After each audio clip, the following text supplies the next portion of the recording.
sobre mim. Teu amor não falha.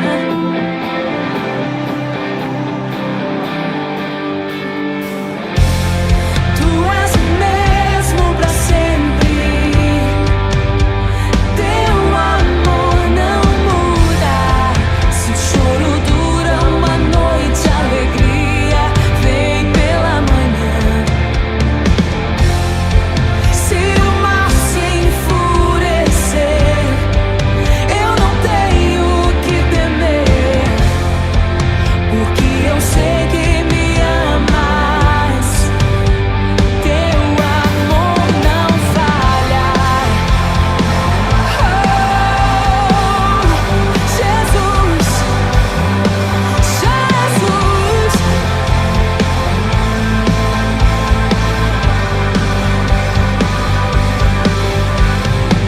Se o vento é forte e profundo o mar, tua presença vem me amparar. Teu amor não falha. Jesus, difícil era o caminhar. Nunca pensei que eu fosse alcançar, mas teu amor não falha. E nunca falhará, pois tu és o mesmo pra sempre. Teu amor não muda. Se o choro dura uma noite, a alegria vem pela manhã. Se o mar se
É com muita alegria que eu e a minha família estamos na direção do culto desta manhã. Convido a irmã Natália para orar. Oremos. Senhor, meu Deus e meu Pai, Senhor, eu venho te pedir, Senhor, e te agradecer, Senhor, por esse culto, Senhor. Senhor, entrego nas tuas mãos cada participação desse culto de hoje, Senhor. Senhor, que a sua voz hoje alcance, Senhor, vidas, Senhor. Essas vidas que estão no lar, Senhor, agora, Senhor, nos assistindo, Senhor. Que a sua palavra venha em encontro aos nossos corações, Senhor. Em nome de Jesus, Senhor. Ser com cada família, Senhor, com cada lar, Senhor, que aqui está sendo representado, Senhor. Em nome de Jesus, Senhor, nos abençoe e nos guarde, Senhor, hoje e sempre, Senhor. É isso que eu te peço, te agradeço, Senhor, não porque mereço, Senhor, porque a sua graça e sua misericórdia nos alcança dia após dia. Em nome de Jesus, amém. Agora, vamos abrir nossas Bíblias no livro de Salmos, no capítulo 126, versículo 2 e 3. Então diz assim: então a nossa boca se encheu de riso e a nossa língua de cânticos. Então se dizia entre as nações: grandes coisas fez o Senhor a estes, grandes coisas fez o Senhor por nós, e por isso estamos alegres. Estamos vivendo dias difíceis, medo, incerteza nos rodeiam diariamente, mas precisamos crer que grandes coisas o Senhor tem feito por nós e através de nós. Vamos aproveitar esse momento de louvor e adoração para declarar que o Senhor tem feito grandes coisas em nossas vidas. Amém?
Pedidos de oração pelas famílias, pelo sustento, provisão, pelos profissionais que estão na linha de frente da pandemia, pelos nossos pastores, pela nossa igreja, pela nossa nação. Agora o irmão Diogo trará um texto bíblico. Olá, queridos irmãos, queridas irmãs. Estamos aí afastados aí por causa dessa pandemia, vem assolado aí muitas pessoas, muitas famílias enlutadas, mas gostaríamos de deixar e compartilhar com os irmãos uma mensagem, uma palavra de Deus que se encontra em Romanos, no capítulo 12, versículo 12, que diz assim: alegrai-vos na esperança, sede paciente na tribulação e perseverai na oração. Nós temos a nossa esperança voltada em Cristo, e com Cristo, independente da tribulação que estivermos passando, nós somos capazes de vencer. Convido a irmã Elusa para orar. Oremos. Deus Todo-Poderoso, muito obrigado, Senhor, por mais essa oportunidade de poder estar falando contigo. Deus, queremos agradecer pela provisão do Senhor em nossas vidas, na nossa casa, na nossa família. Deus, mas também queremos pedir, ó Deus, por essas pessoas que estão passando por qualquer tipo de dificuldade, ó Deus, que o Senhor possa estar vindo de encontro à necessidade de cada uma delas, ó Pai. Nesse momento também, ó Deus, queremos pedir pelos profissionais que estão na linha de frente, que o Senhor esteja guardando, protegendo, livrando desse vírus, Senhor. Também, Pai, quero pedir, ó Deus, por cada membro da nossa igreja, que o Senhor possa estar guardando, protegendo, livrando de todo mal. Assim também, ó Deus, como na vida dos nossos pastores, que o Senhor esteja guardando e protegendo cada um deles. Deus, também queremos pedir, ó Deus, pelo líder dessa nação, que o Senhor possa estar dando sabedoria, discernimento para poder estar guiando essa nação, ó Deus. Guarda, proteja, Senhor. Muito obrigado, Deus, por tudo que o Senhor tem feito em nossa vida e ainda há de fazer. Abençoa-nos, Senhor, nesse dia de hoje, guardando e protegendo sempre. Em nome de Jesus. Amém.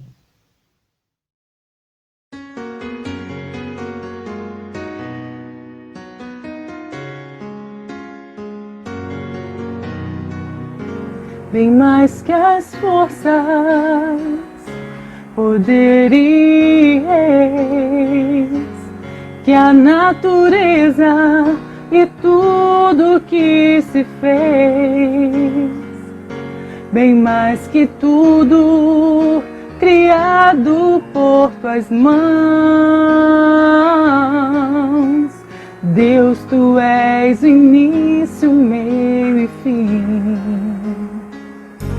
Bem mais que os mares, bem mais que o sol e as maravilhas que o mundo conheceu, e as riquezas, tesouros desta terra.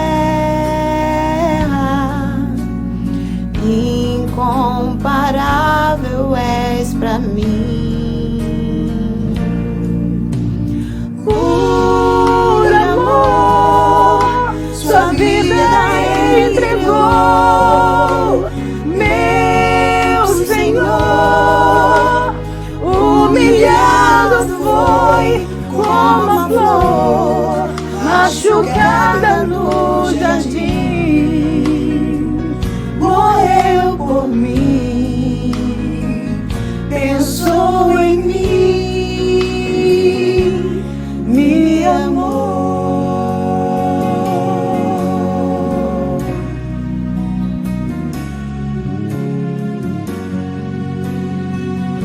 Bem mais que as forças, poder e reis, e a natureza e tudo que se fez, bem mais que tudo criado por tuas mãos. Deus, tu és início, meio e fim.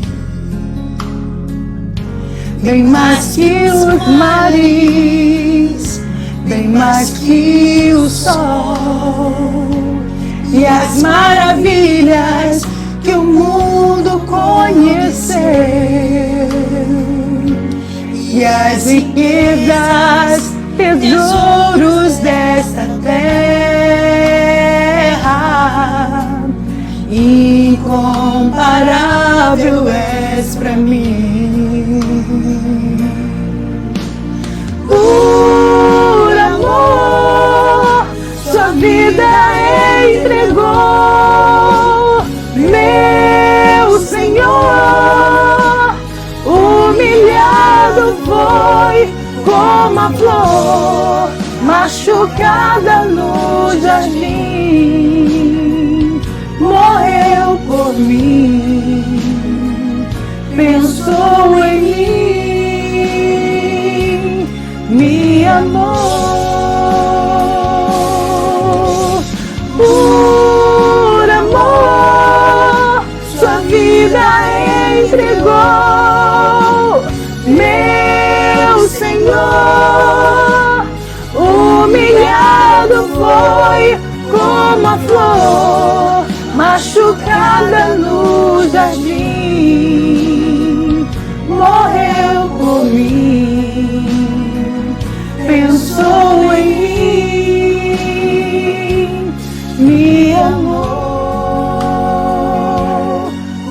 uma flor machucada no jardim, morreu por mim, pensou em mim, me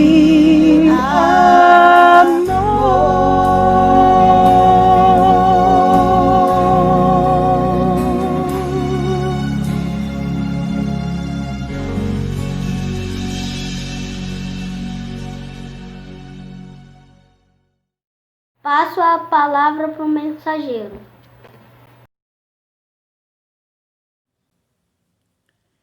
Olá, irmãos, que alegria estar aqui hoje para compartilhar um pouco do que Deus tem falado ao meu coração nesse tempo. Eu agradeço a Deus pela vida do pastor Paulo, pelo convite feito, louvo a Deus pela vida dos pastores da nossa igreja, pelo cuidado, pelo amor que depositam sobre as nossas vidas. Louvo a Deus pela nossa igreja, que é uma igreja que cuida, que é uma igreja que está junto. Eu estava, sim, em um tempo de treinamento, né, me preparando para ir para o campo transcultural, para um país de língua portuguesa na África. Eu estou participando do projeto radical luso-africano da Junta de Missões Mundiais e fiquei por 15 dias no treinamento presencial na Tijuca, eu e mais o restante da nossa equipe, que são 8 meninas, né, mais 8 meninas, nós estávamos lá e agora nós seguimos no treinamento, só que online. E esperando o tempo, né, que vamos partir então para o campo transcultural. E acreditando que a vontade de Deus é boa, perfeita e agradável, que Ele não perdeu o controle de nada e que Ele nunca vai perder. Então, quando for o querer dele, nós partiremos para o campo. Enquanto isso, temos aprendido muito sobre o Senhor, muito sobre quem Ele é para nós e quem somos nós para Ele. Aprendemos também sobre como é o campo transcultural e tantas outras coisas. Tem sido um tempo muito rico e os irmãos fazem parte disso, porque eu sei que os irmãos ofertam, oram, se importam e quando eu partir para o campo, os irmãos estarão com certeza indo junto comigo. Nossa igreja estará indo junto comigo e eu louvo muito a Deus pela vida dos irmãos por conta disso, muito mesmo, muito obrigada. Nesse momento eu quero estar orando pelo esse tempo que a gente vai conversar aqui. Senhor, eu te louvo, Pai, pelo seu cuidado, pelo seu amor, pela sua graça derramado sobre as nossas vidas a cada novo amanhecer, Deus. Senhor, eu te louvo, Pai, pela vida da nossa igreja e por cada irmão, Deus. Obrigada, Senhor, porque você tem guardado, sustentado com a sua mão de poder, Deus. Tem sarado as feridas da alma, do coração, da saúde, Deus, as feridas físicas, Pai. Senhor, eu te louvo pela vida dos nossos pastores, Deus, homens do Senhor, que têm nos instruído, Senhor, na Tua palavra, Deus. Obrigada, Senhor, porque o Senhor tem cuidado de nós, Pai. O Senhor tem se mostrado, Senhor, tem se revelado a nós, Senhor, a cada dia, Deus. Deus, nesse momento, eu venho te pedir por esse tempo de compartilhar, Deus. Senhor, que o que o Senhor falou já ao meu coração, Deus, que o Senhor também ministre o coração dos nossos irmãos, Deus. Não para a minha glória, não por mim, Deus, mas para o teu louvor e para a tua honra, Deus. Senhor, eu te peço, ó Pai, que eu seja um instrumento, Deus, das tuas mãos, Deus. Senhor, derrama sua misericórdia, sua graça, Senhor, mais uma vez sobre a minha vida. Isso que eu te peço, que te agradeço, em nome de Jesus, amém. Irmãos, quando o pastor Paulo me fez o convite, eu estava começando uma grande empreitada, que eu sei que muitos dos irmãos também começaram nesse tempo de pausa, que foi a arrumação do meu quarto. Eu comecei a arrumar o meu quarto e confesso para vocês que não foi aquela arrumaçãozinha rápida, não. Foi aquele faxinão de final de ano que a gente faz quando está no período do Natal, sabe? Esse faxinão. Foi assim. Então durou dias, né? Foi uma grande empreitada, irmãos. Grande mesmo. E aí eu fiquei pensando sobre aquilo e sobre como aquilo refletia na minha vida. Eu me lembro que quando eu estava abrindo as gavetas, eu estava mexendo nas coisas, tirando as coisas de dentro do armário, eu vi coisas que não faziam mais sentido para mim, que eu estava guardando excessos. Eu vi roupas que não cabiam mais em mim, que eu estava guardando, né, aquela coisa de mulher para um dia, quando eu emagrecer, eu vou usar. E eu nunca usava. Livro que estava já defasado, papel que não fazia mais sentido algum. Eu estava guardando coisas que não combinavam mais, não eram mais necessárias. Que eu já poderia ter me desapegado daquilo, ou jogado fora, ou compartilhado, né? E outras coisas também que eu percebi é que eu encontrei algumas coisinhas, recordações, memórias, até algumas roupas mesmo, que eu falei, que legal que eu guardei isso, que bom, que memória boa, que recadinho legal, que bom que eu tenho isso guardado. Uma outra coisa também que eu percebi no meio do caminho é que eu facilmente me distraía. Às vezes eu estava ali empenhada em arrumar alguma coisa e aí vinha uma mensagem no celular e entrava nas redes sociais e eu me distraía, perdi o foco. Por muitas vezes eu perdi o foco. Uma outra coisa também, irmãos, que aconteceu muito comigo, é que nesse processo eu comecei, por exemplo, comecei com as bijuterias e fui arrumando as bijuterias e aquilo me cansou e eu falei, não, chega de bijuteria, deixa isso aqui. E deixei pro lado de fora aquilo ali, peguei as roupas e depois cansei das roupas, fui pros sapatos, fui pros livros, pros papéis. Mudava de setor muito fácil. E quando eu vi, o meu quarto estava todo pro lado de fora, tirei tudo de dentro do armário, das gavetas. Tava tudo uma grande desordem e eu não conseguia organizar nada. Eu não concluí nenhuma tarefa, eu não cumpri nenhuma etapa. E aí, nesse processo de não concluir nenhuma tarefa, de não cumprir nenhuma etapa, eu comecei a ficar um pouco perdida, sem saber um pouco o que fazer, né? Com aquele monte de coisa do lado de fora. Aquilo estava tirando meu foco, eu não conseguia mais fazer essa atividade do dia a dia, porque estava tudo pro lado de fora. E uma coisa que eu senti por muitas vezes, é que eu tive vontade, vou confessar para os irmãos, de colocar tudo para dentro de novo, colocar tudo nas gavetas, do jeito que estava, na bagunça, na desordem que estava, e maquiar o meu quarto. Eu ia chegar no quarto, o quarto ia estar todo arrumado, mas lá dentro mesmo da gaveta, a desordem estava generalizada. Estava tudo ali amontoado, bagunçado. E aí eu fiquei pensando sobre a minha vida, sobre como tem sido a nossa vida, como é a nossa caminhada com Deus. Quantas vezes por dentro está uma desordem, mas a gente segue a vida. Tem excessos na nossa vida, tem coisas que estão guardadinhas que a gente nem lembrava, que a gente pode reviver, né? Excessos que impedem às vezes a gente também de viver coisas novas, de experimentar coisas novas. E pensando sobre isso, sobre esse tempo de pausa, porque é necessário uma pausa, é necessário um tempo, porque dá trabalho, né? Fazer essa reorganização. Eu lembro de alguns personagens bíblicos que passaram por um tempo de pausa, de parar e de realinhar o que eles estavam fazendo. Lembro de José, que foi vendido como escravo pelos seus irmãos. Ele teve um tempo de preparo, ele teve um tempo de sarar o seu coração das feridas, porque com certeza ele ficou triste com o que aconteceu, e ele realinhar o foco dele, ele se preparar, se tornar então um governador do Egito, e também, e sobretudo, então ele cumprir o propósito de salvar o seu povo e a sua família da fome.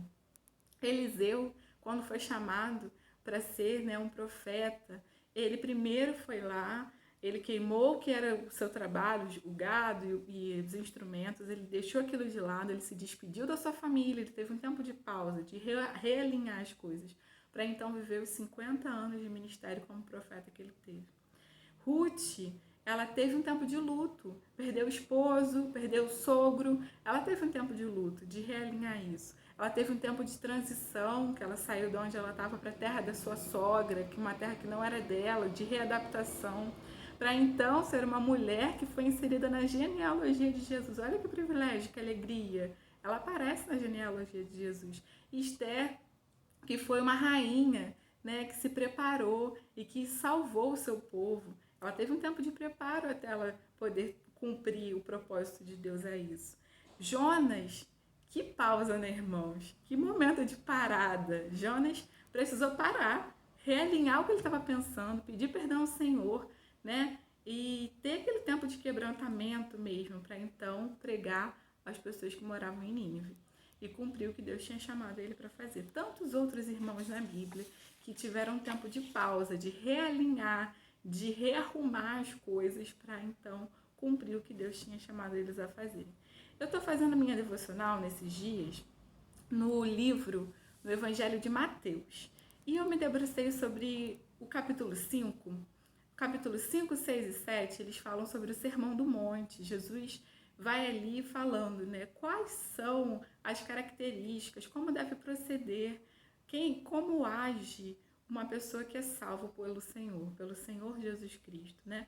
E aí ele vai falando sobre isso aos seus discípulos. Eu queria, antes da gente começar a ler o capítulo 5, queria ler o capítulo 4, uma partezinha do capítulo 4. Ali no capítulo 4, Jesus é tentado, logo após ele chama os discípulos, né? Chama os 12, e depois ele começa a viver mesmo uma caminhada com as multidões e fazendo curas. E aí no capítulo 4 do Evangelho de Mateus, versículo 24, fala assim: e a sua fama correu por toda a Síria, trouxeram-lhe então todos os doentes, acometidos de várias enfermidades e tormentos, endemoniados, lunáticos, paralíticos, e os curou. Ele curou esse pessoal todo, ele estava ali curando, né, caminhando com aquelas pessoas. E aí no comecinho do capítulo 5 ele diz assim, ó, versículos 1 e versículo 2. Vendo Jesus as multidões, subiu ao monte e como se assentasse, aproximou-se os discípulos e ele passou a ensiná-los dizendo. E aí vai começar a primeira parte do Sermão do Monte, que são as bem-aventuranças. Jesus, ele parou o que ele estava fazendo, ele parou naquele momento, ele teve um momento de pausa, ele entendeu que era necessário ter um momento de pausa, de ensinar, de ensino. E ele, então, se assentou, se colocou no lugar que ele poderia ser visto, né, no alto de um monte, se assentou, e diz que teve uma contrapartida dos discípulos, eles se aproximaram do Senhor, eles entenderam que aquele momento era o momento de parar e ouvir o que Jesus estava falando.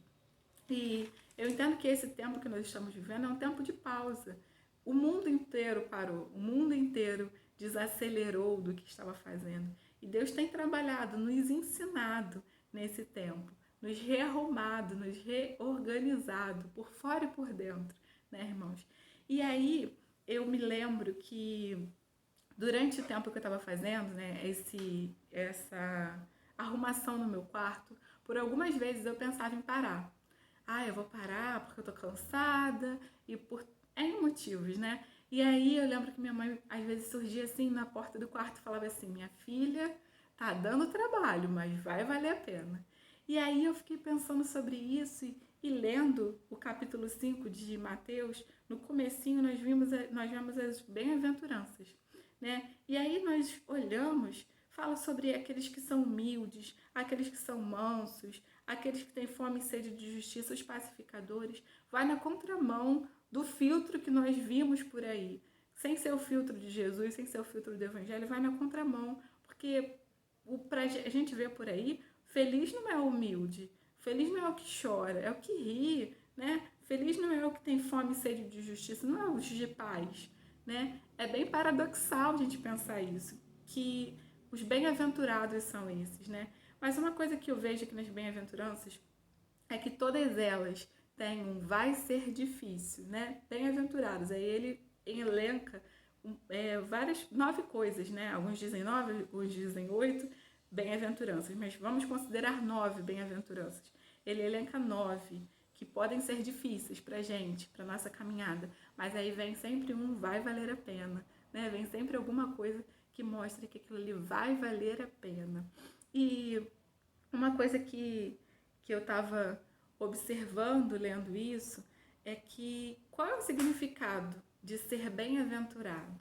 Ser bem-aventurado é aquele que é pleno, que é completo, que é satisfeito, que é mais do que feliz, não é aquela felicidade que passa, né? Então, por isso, nós não podemos olhar pelo filtro do que nós ouvimos de uma felicidade momentânea, passageira, uma felicidade que dura, que perdura, né? Então, irmãos, eu queria que nós conversássemos agora sobre 9 qualidades do caráter cristão que nós encontramos dentro das bem-aventuranças. O que nós podemos encher as nossas gavetas, o que nós podemos encher o nosso armário, o nosso coração, né? O que nós vamos conversar é sobre colocar o nosso quarto em ordem, colocar o nosso coração em ordem, pensando no nosso quarto como aquilo que é aquele lugar onde a gente entra, onde a gente se encontra com Deus, onde nós estamos no nosso momento a sós, né? Então, pensando no nosso coração, como colocar o nosso coração em ordem,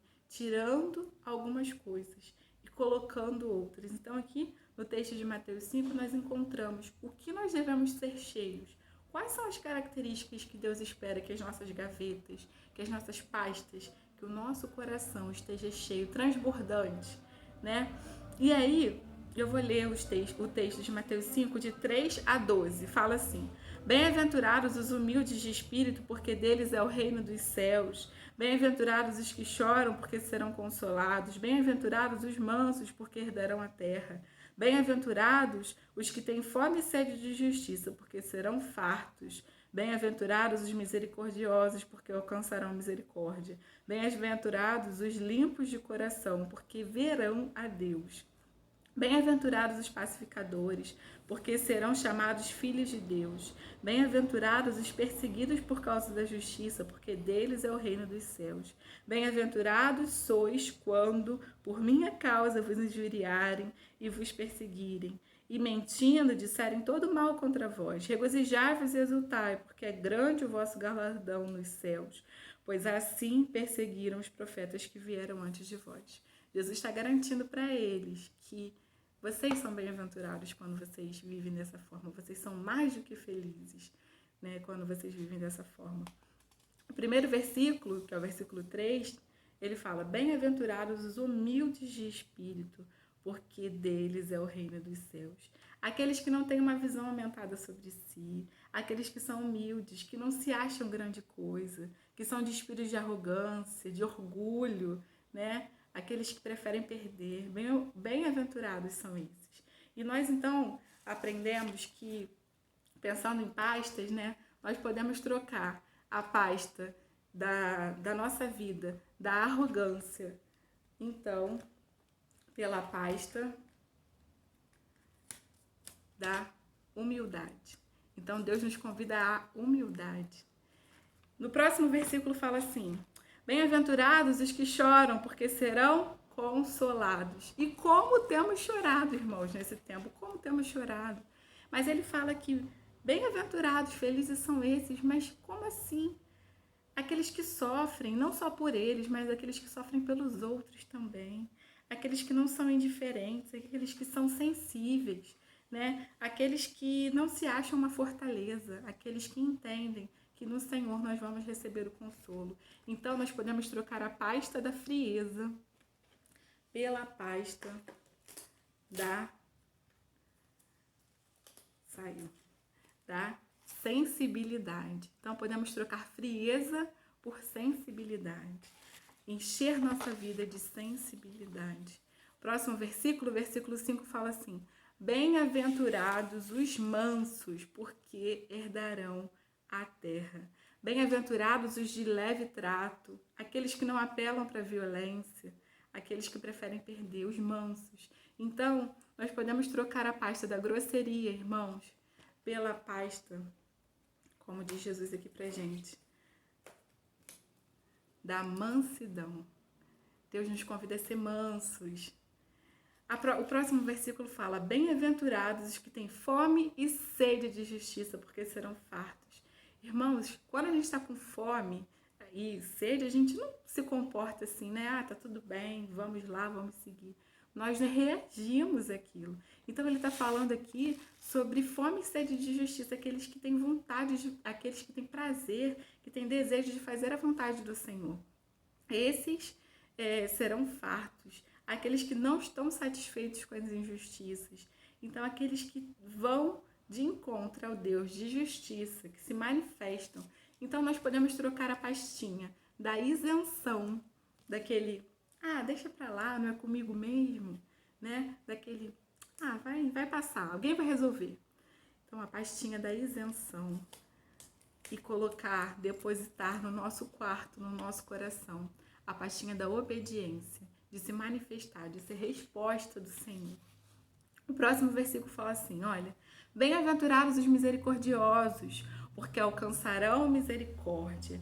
Bem-aventurados os que têm compaixão, os que não são indiferentes. Bem-aventurados aqueles que não olham para o cuidado sobre o outro pelo ponto de partida do bom comportamento, né? Aqueles que não julgam o outro, mas que tratam o outro com amor, independente de quem o outro seja, do que o outro faça. Porque o cuidado de Deus sobre a nossa vida não depende do nosso bom comportamento, né? Então, bem-aventurados os misericordiosos, porque eles alcançarão misericórdia. A mesma medida que eles depositam, eles alcançarão. E aí nós podemos trocar a pastinha da indiferença. Indiferença. Não é comigo mesmo, tá tudo bem. Ele merece isso mesmo. Essas falas. Pela pastinha da compaixão, do se colocar no lugar do outro, né, irmãos? Próximo versículo, versículo 8, fala: bem-aventurados os limpos de coração, porque eles verão a Deus. Bem-aventurados aqueles que lutam, que clamam, que buscam a Deus por um coração puro, né? Aqueles que são sinceros, sem malícia, sem hipocrisia, diante do Senhor e diante dos outros. Bem-aventurados são esses.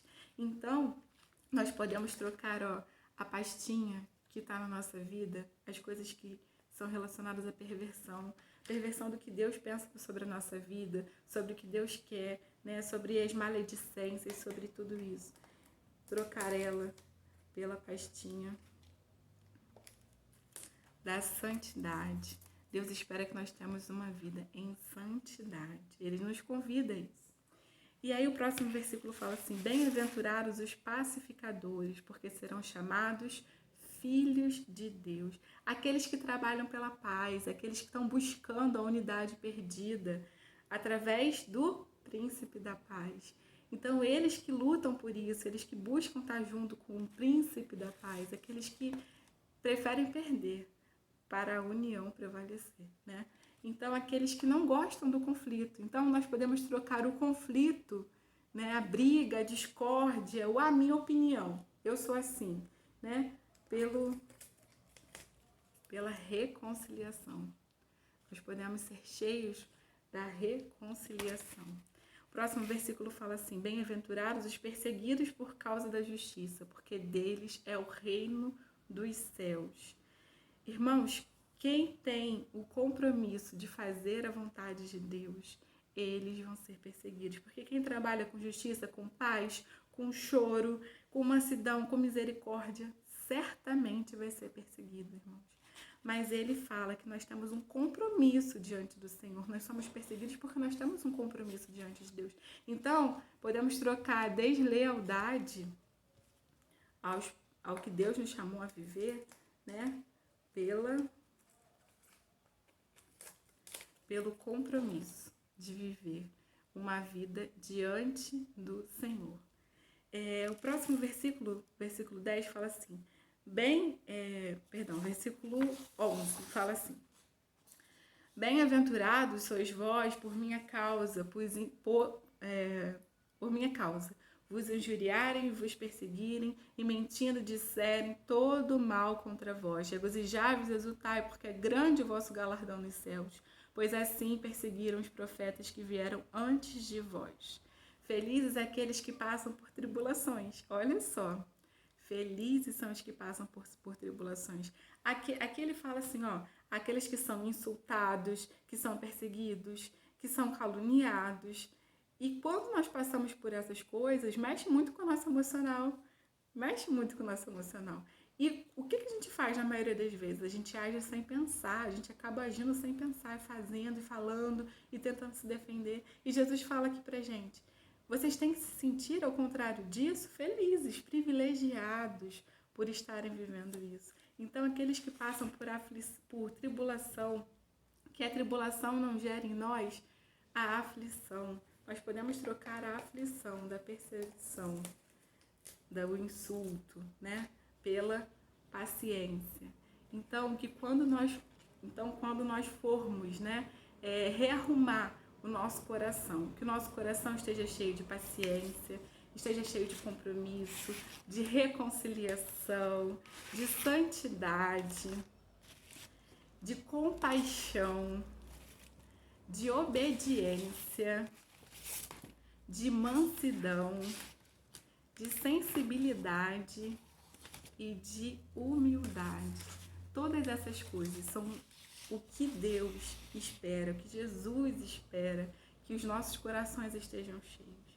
E pensando sobre isso, eu percebo que Deus mostra pra gente que em tudo que nós possamos viver, que nós tenhamos uma vida de contentamento, de uma alegria que não passa, de uma alegria que vai além, sabendo que o Senhor está conosco.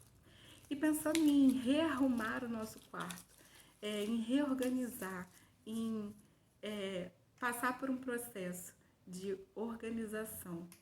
Eu lembro de algumas coisas, né? Eu lembro que as pausas são necessárias, porque dá trabalho, porque a gente precisa investir tempo. Então é necessário, por vezes, na nossa caminhada com Deus, ter tempos de pausa, de parar e entender o que Deus quer para a nossa vida e perceber aquilo que não está agradando o Senhor.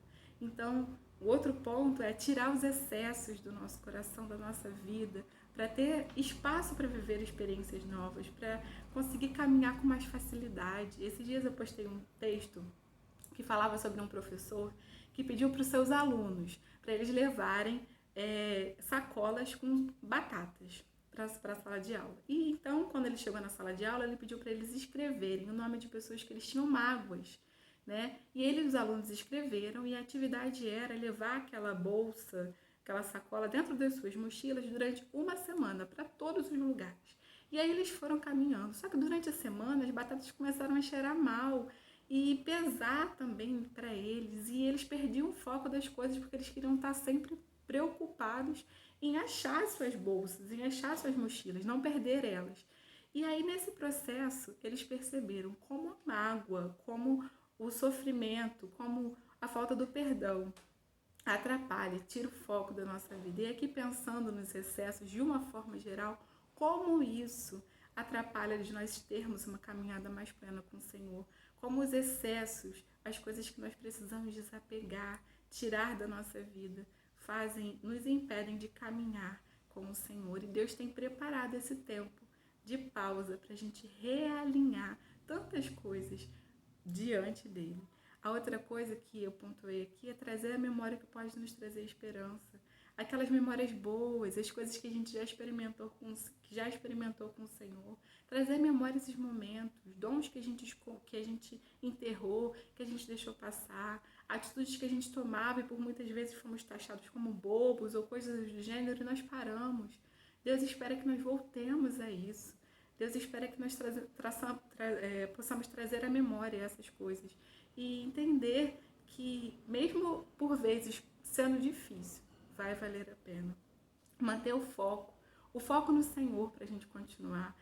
Igual nós lemos, né, em Hebreus 12, manter o foco na corrida, nós temos que manter o foco, o alvo que é o Senhor. Então, sempre olhando para Ele. Só assim nós conseguiremos ter uma caminhada mais leve, né, nos despindo dessas coisas.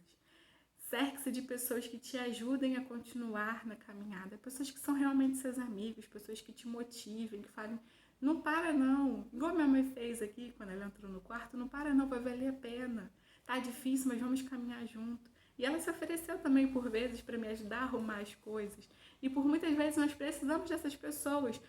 Peraí, vamos arrumar juntos, vamos mexer nessa parte, vamos caminhar juntos, né? Então, cerque-se de pessoas que queiram te ajudar, que te ajudem, porque por vezes o processo não é fácil, irmãos, não é mesmo, quase nunca é fácil, mas com pessoas de Deus do nosso lado, a caminhada se torna mais fácil, mais tranquila, mais leve.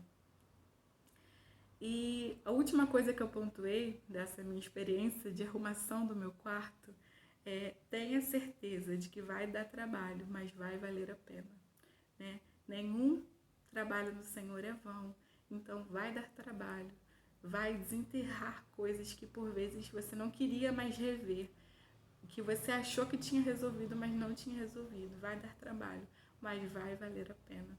Deus espera isso de nós, irmãos. Eu tenho certeza que os irmãos já têm vivido experiências profundas com o Senhor, mas talvez tenha alguma área da sua vida, sua família, alguém que você precisa pedir perdão, algum pecado não confessado, algum sonho, algum projeto, algum ministério que você deixou enterrado por N motivos.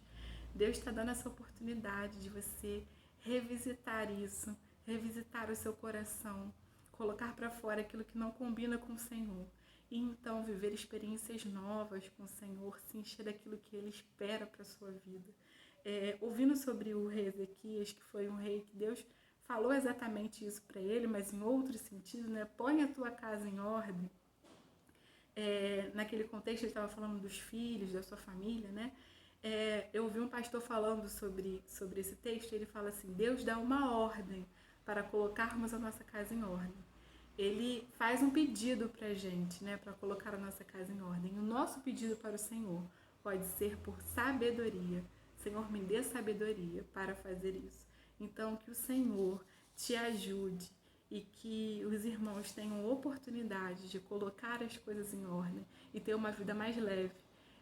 Que as coisas que não fazem mais sentido, elas sejam eliminadas e tiradas pelo Senhor, pela graça de Deus da vida dos irmãos. Vou orar para a gente encerrar esse momento. Senhor, eu te agradeço pelo seu amor, pela sua paz, pelo seu perdão, Deus. Eu te agradeço, Senhor, porque o Senhor tem cuidado de nós, Pai. Senhor, e se nesse momento tem algum irmão, alguma irmã, Deus, que está precisando, Senhor, resolver alguma pendência diante do Senhor, Deus, dê forças a eles, Senhor, que eles tenham, Senhor, uma caminhada mais parecida contigo, ó Pai. Que o mais do que feliz faça sentido na vida deles, Senhor. Que mesmo passando por tribulações, eles tenham sempre a certeza, Senhor, que o Senhor está cuidando deles, ó Pai, está os sustentando, ó Pai. E eu te peço, Deus, que, Senhor, tire, Senhor, de nós tudo aquilo que não faz sentido, que não combina com o Senhor, Deus, e nos encha das coisas que te agradam, que te fazem felizes, Pai. Senhor, eu te louvo por esse tempo de aprendizado, te louvo por esse tempo de pausa, Deus. Eu sei que o Senhor tem cuidado de nós, tem nos instruído em graça e em sabedoria, Deus. E nos ajuda, Deus, nos dê, Senhor, sabedoria redobrada para colocarmos no lugar aquilo que está em desordem, Pai. Obrigada pelo seu cuidado, mais uma vez, sobre nossas vidas. Em nome de Jesus. Amém. Amém, irmãos. Deus abençoe.